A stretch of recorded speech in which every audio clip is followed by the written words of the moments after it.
안녕하세요.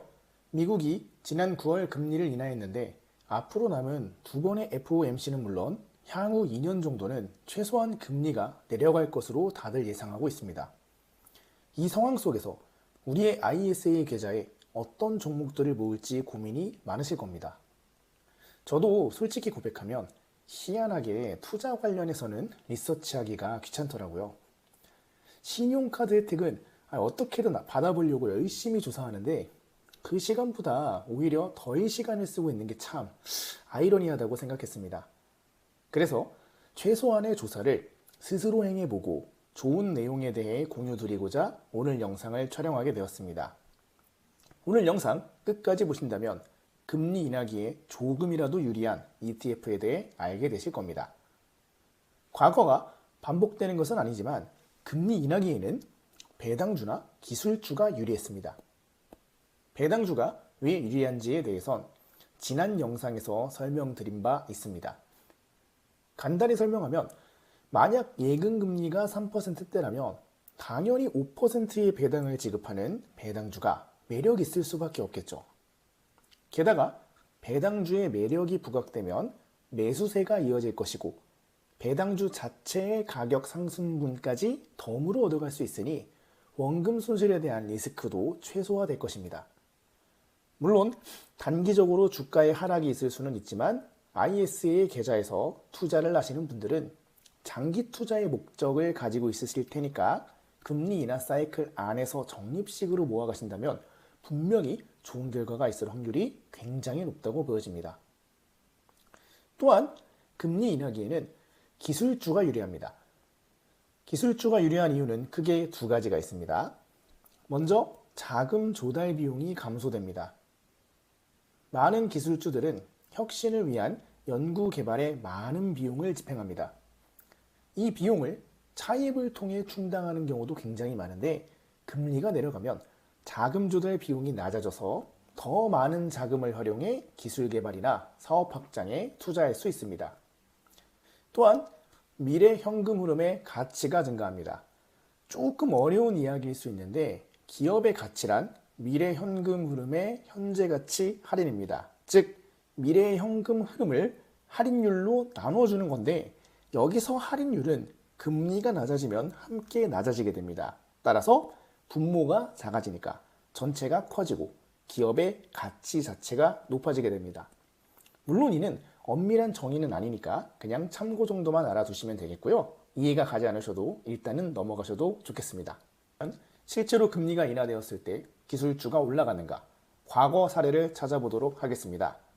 가장 대표적인 금리 인하기가 2008년 글로벌 금융위기입니다.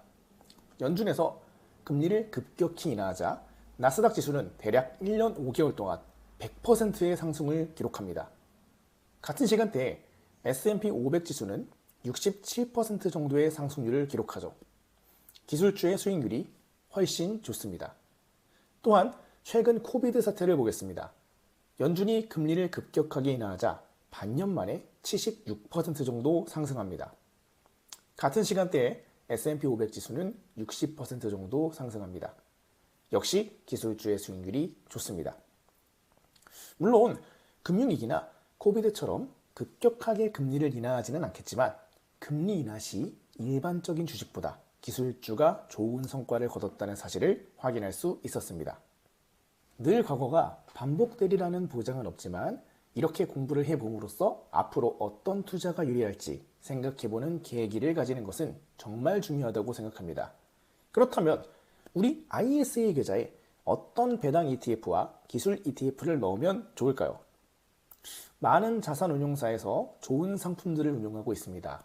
좋은 ETF를 고를 때 고려할 요소들은 많이 있지만 충분히 큰 규모의 알려진 운용사들은 거의 비슷한 퍼포먼스를 내고 있다고 보여집니다. 물론 괴리율, 수익률, 배당률, 유동성 등이 단기적으로 차이를 보일 수는 있으나 조금 장기적인 관점에서 바라본다면 거의 비슷한 퍼포먼스를 보이고 있다는 사실을 알 수 있습니다. 따라서 다른 여타의 조건들이 동일하다면 가장 낮은 수수료의 ETF를 추천드립니다. 배당 ETF의 경우 지난 영상에서 말씀드린 바와 같이 타이거를 추천드립니다. 대표적인 배당 ETF들 중 수수료가 가장 저렴했었죠. 기술주 ETF는 라이즈 미국 나스닥 100을 추천드립니다. 타이거, 코덱스, 에이스 등과 비교했을 때 가장 저렴한 수수료를 자랑하고 있습니다. 지수 추종 ETF를 투자한다면 무엇보다 중요한 것이 장기 투자입니다. 또한 매달 꾸준히 적립식으로 매수하는 것 또한 중요하죠.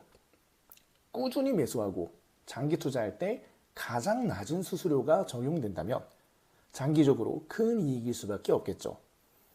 적립식 장기 투자의 장점에 대해선 워낙 다루는 유튜브나 블로그 등이 많으니 자세하게 설명하지는 않겠습니다. 하지만 좋은 것을 그냥 알고 있는 것과 꾸준하게 실천하는 것은 천지차이입니다. 금리 인하기에 가장 유리한 ETF를 꾸준히 장기적으로 매수하신다면 무지성 매수보다는 조금 더 나은 결과가 있을 것으로 생각됩니다.